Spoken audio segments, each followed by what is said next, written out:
ఉదాహరణకి గ్రహ దోషాలు ఉన్నాయి అనుకోండి, 9 గ్రహాలు ఉన్నాయి. ఆ 9 గ్రహాలు కూడా స్థిరంగా ఎప్పుడు ఎక్కడ కూడా ఉండవు. ఎప్పుడు సంచారం చేస్తూనే ఉంటాయి, ఎప్పుడు భ్రమణం చేస్తూనే ఉంటాయి. ఆ భ్రమణంలో భాగంగా ఏమవుతుంది అంటే వాళ్ళకి ఒక్కొక్క రాశి వాళ్ళకి ఒక్కొక్క రకమైనటువంటి సమస్యలతో సఫర్ అవుతుంటారు. ఒక మేషరాశి వాళ్ళు ఉన్నారంటే కొన్ని జబ్బులు వస్తాయి. ఇంకో వృషభ రాశి వాళ్ళకు ఉన్నారంటే గ్రహం మారినప్పుడు వాళ్ళకి ఇంకో రకమైన ఫైనాన్షియల్ ప్రాబ్లమ్ వస్తుంది, లేకపోతే ఫ్యామిలీ ప్రాబ్లమ్స్ వస్తుంది. అంటే ఒక రాశి వాళ్ళకి ఒకే రకమైన ఫలితాలు ఎక్కడ ఉండవు. కాబట్టి ప్రాపర్గా మన సైంటిఫిక్ జ్యోతిష్యం ఏం చేస్తున్నామంటే వాళ్ళకి ఏ గ్రహ దోషం ఉంది, ఆ గ్రహం వల్ల ఎలాంటి అనారోగ్య సమస్యలు వస్తున్నాయి, ఆ గ్రహం వల్ల ఎలాంటి జనరల్ ప్రాబ్లమ్స్ సఫర్ అవుతున్నారు అనేది ప్రాక్టికల్గా వాళ్ళకి చూపించి ఈ పరిహారం చేయడం వల్ల మీకు ఇది నివృత్తి అవుతుంది, దీనివల్ల శుభ ఫలితాలు వస్తాయని చెప్పేసి వాళ్ళకి ప్రాక్టికల్గా ముందు ప్రాబ్లమ్స్ ఏమున్నాయి, ఆఫ్టర్ రెమెడీ ప్రాబ్లమ్స్ అన్నీ కూడా సాల్వ్ అవుతున్నాయి లేదని కంటిన్యూ చూపిస్తున్నాం. కాబట్టి క్లయింట్ నమ్ముతున్నారు, చూస్తున్నారు, చేయించుకుంటున్నారు, మంచి శుభ ఫలితాలు అనుభవిస్తున్నారు. మళ్ళీ వాళ్ళతో పాటు వాళ్ళ ఆత్మీయులు, వాళ్ళ సోదరులు, వాళ్ళ ఫ్యామిలీ మెంబర్స్, లేకపోతే వాళ్ళ ఫ్రెండ్స్ ఉంటారు, క్లోజ్ ఫ్రెండ్స్ ఉంటారు, వాళ్ళని తీసుకొస్తున్నారు కూడా, వాళ్ళు కూడా మంచి జరుగుతుంది. ఓకే గురువు గారు, ఇప్పుడు నా ఆరాకు సంబంధించి నాకు ఒక ఎనర్జీ లెవెల్స్ ఉంటాయి, మీ ఆరాకు సంబంధించి మీకు ఒక ఎనర్జీ లెవెల్స్ ఉంటాయి. నేను మీ ఆరాలోకి ఎంటర్ అయిన తర్వాత ఆ ఆరా అనేది నా మీద ఎటువంటి ఎఫెక్ట్ చూపిస్తూ ఉంటుంది? అంటే ఒక వ్యక్తికి ఒక రకమైనటువంటి పాజిటివ్ ఆరా ఉందనుకోండి, ఆ పాజిటివ్ ఆరా మీకు నెగిటివ్ ఆరా ఉన్నప్పటికీ కూడా ఆ పాజిటివ్ ఆరా వ్యక్తితో తిరిగినప్పుడు, ఆయన సమీపంలో ఉన్నప్పుడు వారి యొక్క ప్రభావం మీ మీద కూడా కొంచెం ఉంటుంది. ఓకే, ఎలా అంటే మీకు ఆరా లేకున్నప్పటికీ కూడా ఆయనతో వెళ్తే మీకు కొంచెం positive thinking, way of thinking మారిపోతుంది. ఎందుకంటే ఆయన ఉన్నటువంటి యాక్టివ్నెస్, ఆయనకు జరుగుతున్న పనులు మీకు ఒక ఉత్సాహాన్ని, ఆదర్శాన్ని ఇస్తాయి. ఎందుకంటే ఆయనకి ఎలాంటి గ్రహ దోషాలు లేవు, మంచి పనులు చేస్తున్నాడు, సత్కార్యాలు చేస్తున్నారు అన్నప్పుడు ఆటోమేటిక్గా ఆరా ఎక్కువ ఉంటుంది. గ్రహ దోషాలు లేవు, ఏదో రింగులు ధరించారు, లేకపోతే మంచి పాజిటివ్ మాలలు వేసుకున్నారు, లేకపోతే మంచి మాటలు మాట్లాడుతున్నారు, 10 మందికి సహాయం చేస్తున్నారు అన్నప్పుడు వాళ్ళ ఆరా ఆటోమేటిక్గా పెరుగుతూనే ఉంటుంది. పెరుగుతున్నప్పుడు ఏంటంటే వాళ్ళలో సంతోషము, ఆనందం అనేది ఉంటుంది. లేకపోతే ఒకరిని హింసించడము, ఒకరు తిట్టడము, పొద్దున్న లేస్తేనే, లేకపోతే ఒకరికి అన్యాయం చేయడము, ఒకరిని దూషించడము, ఒకరిని తిట్టడము, ఏదో రకమైన వాళ్ళకి నెగిటివ్ ఎనర్జీ 100% ఉంటుంది. ఇలాంటి తప్పులు చేసిన వాళ్ళకి వాళ్ళ జీవితం కూడా అదే విధంగా ఉంటుందా? అంటే వాళ్ళు డిప్రెషన్కి వెళ్ళిపోతారు, జీవితం అనేది సక్సెస్ ఉండదు, వాళ్ళు సక్సెస్ వైపున వాళ్ళు పయనించలేరు. ఎందుకంటే వే ఆఫ్ థింకింగ్ చేంజ్ అయినప్పుడే, వాళ్ళు ఇతరుల గురించి పాజిటివ్ ఆలోచించినప్పుడే వాళ్ళు కూడా పాజిటివ్గా ఉంటారు. ఇతరుల గురించి ఎప్పుడైతే నెగిటివ్ ఆలోచిస్తుంటారో ఆ నెగిటివ్ ప్రభావం మీ మీద పడుతుంది, వాళ్ళ మీద పడదు ఫస్ట్. ఓకే, ఎవరు తొవ్విన గుంతలు వాళ్ళే పడుతున్నాయి ఏదో అంటుంటారు కదా, అంటే ఎవరు ఏ థింక్ చేస్తుంటే ఆ వైబ్రేషన్స్ మీ మీద ప్రభావం చూపుతాయి. నువ్వు ఒకరి గురించి నెగిటివ్ ఆలోచన చేస్తే మీ మీద నెగిటివ్ ప్రభావం చూపిస్తుంది, ఒకరి గురించి పాజిటివ్ ఆలోచన చేస్తే మీ మీద పాజిటివ్ ప్రభావం చూపుతుంది.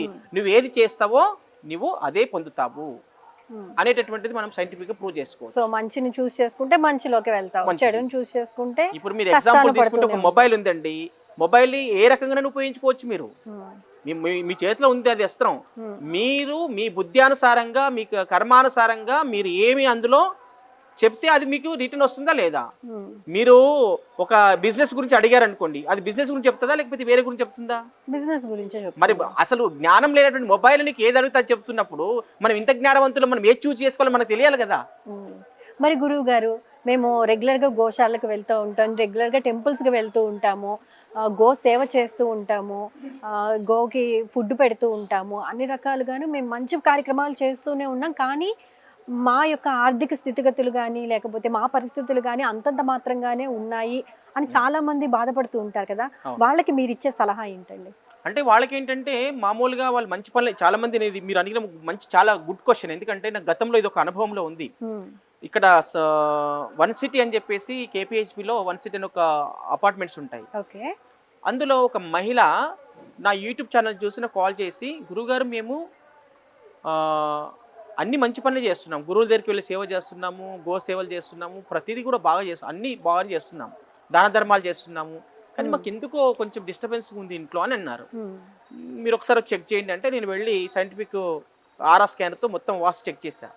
అసలు వాళ్ళు వాస్తవంగా వాళ్ళ ఇంట్లో ఎవరికి గ్రహ దోషాలు లేవు, 2 పిల్లలు, భార్యాభర్తలు, గ్రహ దోషాలు ఎవరికి లేవు, వాస్తు దోషాలు కూడా అంతంత మాత్రం పెద్దగా ఏమీ లేవు, అసలు వాస్తు దోషాలు లేవు. మెయిన్గా చెప్పాలి, వాళ్ళు సఫర్ అయ్యే ప్రాబ్లమ్స్ కి ఉండేంత వాస్తు దోషం కూడా లేవు. కానీ నేనేంటంటే చెక్ చేసిన తర్వాత నేను ఒకటి చూశాను, అక్కడ కొత్తది విషయం నేర్చుకున్నాను. అంటే వాస్తు దోషాలు లేవు, వీళ్ళకి గ్రహ దోషాలు లేవు. ఎందుకు సఫర్ అవుతున్నారంటే అందులో ప్రాబ్లమ్స్ వచ్చాయి, కానీ పర్టికులర్ వాస్తు దోషాలు రాలేవు. అక్కడ ఏమొచ్చాయంటే వాళ్ళు వాడే ల్యాప్టాప్లో ప్రాబ్లం వచ్చింది, వాళ్ళు నీళ్లు తాగి గ్లాస్లో ప్రాబ్లం వచ్చింది, ఓకే, వాళ్ళు ఏదో పెళ్లికి ఒక మొమెంటో ఫోటో ఉంది దాంట్లో ప్రాబ్లం వచ్చింది. అంటే వాటిలో ప్రాబ్లమ్స్ ఉండడం వల్ల ఒకదాంట్లో యాక్సిడెంట్ ప్రాబ్లము, ఒకదాంట్లో రిలేషన్షిప్ ప్రాబ్లము, దానివల్ల గొడవలు అవుతున్నాయి. అంటే ఇంత డెప్త్గా కూడా మనం సైంటిఫిక్ వాస్తులో మనం అద్భుతంగా చూడొచ్చు. అంటే వాడేటటువంటి ఆర్టికల్లో లోపం ఉంటే కూడా, ఏ వాస్తు దోషాలు లేకుండా, ఏ గ్రహ దోషాలు లేకుండా కూడా మన చుట్టూ పరిసర ప్రాంతంలో ఉన్నటువంటి ఆ పర్టికులర్ ఆర్టికల్ ఏదైతే మనం యూజ్ చేస్తున్నామో, ఒక వాచ్ కానీ, ఒక వాచ్లో కూడా రిలేషన్షిప్ ప్రాబ్లం వచ్చింది, ఒక వాచ్లో మనకి యాక్సిడెంట్ ప్రాబ్లం వచ్చింది, ఇట్లా అనేక సమస్యలు మనం వాడే వస్తువులు కూడా ఆ టైప్ ఆఫ్ ఏ లోహంతో తయారు చేశారు, అది ఆ లోహం వల్ల కూడా మనకు ప్రభావవంతం ఉంటుంది. కాబట్టి అవన్నీ తొలగించుకోవాలంటే ఇవన్నీ మనం ప్రాక్టికల్ చెక్ చేసుకోవాలి. ఓకే, గ్రహ దోషాలు లేవు, వాస్తు దోషాలు లేవు, అయినా సమస్యలు ఉన్నాయి అంటే ఖచ్చితంగా ఏదో ఒక నెగిటివ్ ఎనర్జీ అనేది ఉంటుంది. దాన్ని ఆరా స్కానర్ తో కనుక తెలుసుకుని దానికి చక్కటి రెమెడీ ఇస్తే వాళ్ళు ఆ ప్రాబ్లం నుంచి బయటపడతారు. మా ప్రేక్షకులకి ఫైనల్ గా ఏం సందేశం ఇవ్వాలి? నేనేం చెప్తున్నానంటే, కేవలము ఇప్పుడు సోషల్ మీడియాలో మీరు చూస్తున్నటువంటి అనేక రకాల సిద్ధాంతులు, వేద పండితులు, రకరకాల వాళ్ళు అందరూ కూడా ఏవేవో చెప్తూ ఉన్నారు. ఈ కలర్ మార్చండి అద్భుతాలు జరుగుతాయి, లేకపోతే ఇది మార్చండి అద్భుతాలు జరుగుతాయి, రకరకాల పద్ధతుల్లో చెప్తున్నారు. అవన్నీ చేసినంత మాత్రాన్ని నేను మొత్తం వాళ్ళు పురోగభివృద్ధి చెంది అద్భుతాలు జరుగుతాయి, వాళ్ళు పెద్ద కోటీశ్వరులు అవుతారని చెప్పేసి నాకైతే నమ్మకం లేదు. ఫస్ట్ నేను ఆస్ట్రాలజీగా చెప్తున్నాను. ఎందుకంటే ఇప్పుడు వైదిక వాస్తు, వైదిక జ్యోతిష్యము, సైంటిఫిక్ వాస్తు, సైంటిఫిక్ జ్యోతిష్యము ఉన్న ఇన్ని సబ్జెక్టులు ఉన్నటువంటి నేనే ఏది కూడా నీకు ఈ అద్భుతం జరగబోతుందని చెప్పి ఎవరికి నేను హామీలు ఇవ్వను.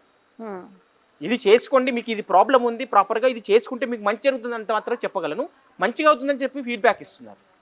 కాబట్టి నేను చెప్తున్నాను ఏంటంటే, ఒక అంశంతో ఒక దాంతో న్యూమరాలజీ దగ్గరికి వెళ్ళి న్యూమరాలజీ కరెక్షన్ చేసుకున్నంత మాత్రం నీ జీవితాలు మారవు. జాతకం చూసుకొని మంచి స్టోన్ పెట్టుకున్నంత మాత్రం నీ జాతకం మారదు. వాస్తు పరిహారం చేసుకున్నంత మాత్రం నీ జాతకం మారదు.